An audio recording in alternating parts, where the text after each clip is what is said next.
অবশেষে সব সত্যি কথা বলে দিল নতুন। কমলিনীকে কিভাবে চুপি চুপি বিয়ে করেছে ফাঁস করলেন সবটা। এবার তারা স্বামী স্ত্রী। কমলিনীকে নিয়ে কেউ কিছু বললে ছেড়ে কথা বলবেন না, সকলকে সাবধান করে দিলেন স্বতন্ত্র। সকলেই অবাক, আবার দর্শকরা হাততালি দিয়ে উঠছেন। এটাই তো চাই, কেন বলছেন নেটিজেনরা। নতুন কমলিনীর বাপের বাড়িতে সবার জন্য জামা কাপড় দিয়ে এসেছে তার বৌভাতের উপহার দিতে, আর সকলেই নতুনের এই ব্যবহারে বেশ বিরক্ত। কিন্তু তাও নতুন সকলের জন্য জামা কাপড় কিনেছে, সকলকে ভালোবেসে উপহার তুলে দিচ্ছে। কমলিনীকে বারবার বলেছে তার দেওয়া শাড়িটা পরেই যেন সে অনুষ্ঠানে আসে, আর কমলিনী যেন সঠিক সময় পৌঁছে যায়, কারণ রেজিস্ট্রি ম্যারেজের একটা নির্দিষ্ট সময় আছে। কমলিনী এদিকে অবাক হয়ে যায় নতুনের আচার আচরণে। এতটা বদলে গেল সে কিভাবে? কমলিনী ভাবতে থাকে আসলে বিয়ের পরই হয়তো পার্বতীর জন্য নতুন বদলে গেছে। এসবও ভাবতে থাকে কমলিনী। আর তখনই বর্ষা ফোন করে নতুনকে জানায় পার্বতীকে পাওয়া যাচ্ছে না, বাড়িতে সে কোথাও নেই, না বলে সে বেরিয়ে গিয়েছে। এই কথা শুনে নতুন বাড়ি ফিরে যায় পার্বতীকে খোঁজার জন্য। সেখানে গিয়ে সকলেই তাকে জানায় অনেকক্ষণ ধরেই পার্বতীকে পাওয়া যাচ্ছে না। বাড়ি আসার জন্য শাড়ি গয়না সব দেখিয়ে পার্বতী কোথায় চলে গিয়েছে কেউ জানে না। এরপর নতুন ঘরে গিয়ে চারদিকে খুঁজতে থাকে। সেখানেই পার্বতী হাতে লেখা একটি চিঠি পায়। পার্বতী নতুনকে জানিয়ে বাড়ি ছেড়েছে।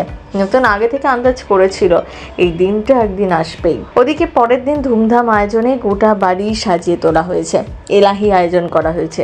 নতুনের বাড়ির লোকজন সবাই এসে উপস্থিত হয়েছে। বর্ষা, বুবলাই সকলেই সুন্দর করে সেজে গুজে একেবারে তৈরি।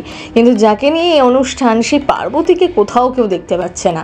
সকলেই বারবার পার্বতী কোথায় আছে, কখন আসবে সেই প্রশ্ন করতে থাকে। নতুন বারবার একই উত্তর দেয়, পার্বতী ঠিক সময় চলে আসবে।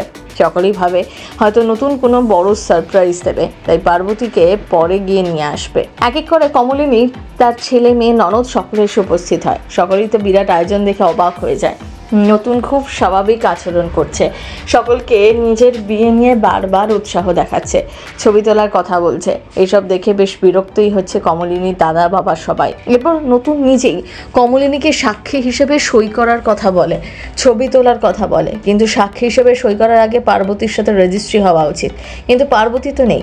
তখন নতুন আর চেপে রাখে না, জানায় পার্বতী এখন আর আসবে না, বেশ কিছুদিন তাকে আর দেখতে পাবে না। আর রেজিস্ট্রি ম্যারেজ অনেক আগেই হয়ে গিয়েছে, তবে সেটা পার্বতীর সাথে নয়। সকলকে জানায় কমলিনীর সাথে তার বিয়ে হয়েছে, এখন থেকে কমলিনী তার স্ত্রী। সকলেই তো নতুনের কথা শুনে অবাক, সবটাই কেমন যেন ধোঁয়াশার মতন লাগছে। নতুন জানায় এখন থেকে তারা স্বামী স্ত্রী, তাই কমলিনীকে আজ থেকে কেউ কিছু বললে ছেড়ে কথা বলবে না নতুন। অনন্যা বাদে সকলের মুখেই হাসি ফোটে। কিন্তু এইসব কাণ্ড কিভাবে হলো তা জানতে গেলে আরও আগামী পর্ব দেখতে হবে।